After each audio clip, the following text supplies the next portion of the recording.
Mr. President, Cuba aligns itself with the statement to be delivered by Eritrea on behalf of the group of Friends of the United Nations and Uganda on behalf of the non-aligned movement.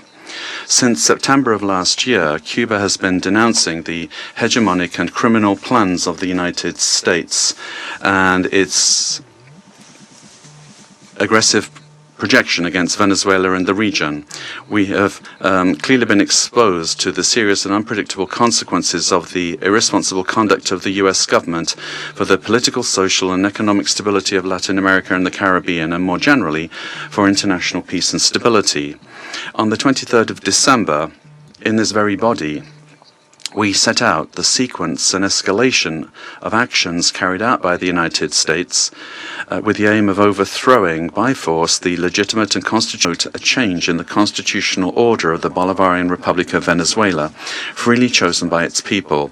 Its ultimate objective is not the false narrative of combating drug trafficking, but control over Venezuela's land and natural resources, as has been openly and shamelessly declared by President Trump and his Secretary of State.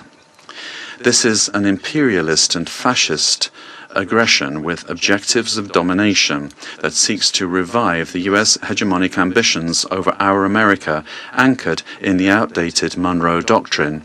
It also seeks to intimidate and subjugate the governments of Latin America and the Caribbean.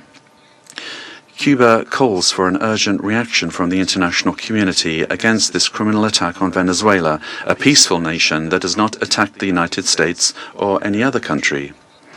We call on all governments, parliaments, social movements and peoples of the world to condemn the U.S. military aggression against Venezuela and to confront this act of state terrorism that threatens international peace and security and seeks to impose a new doctrine of U.S. imperialist domination in Latin America and the Caribbean and in the world. Mr. President, the recent statements about imperialist plans to steer Venezuela toward a supposed safe, appropriate and prudent transition are totally unacceptable. In the U.S. vision of domination, this means imposing a puppet government functional to its predatory goals, particularly unrestricted access to and plundering of natural resources that, by right, belong to the Venezuelan people. Determining the destiny of Venezuela is an exclusive right of its people, without external interference. If the U.S. government, lacking any moral authority whatsoever, truly cared about the peace, freedom and justice of Venezuelan men and women, it would not have bombed that territory with absolute disregard for the lives, sovereignty and territorial integrity of that nation.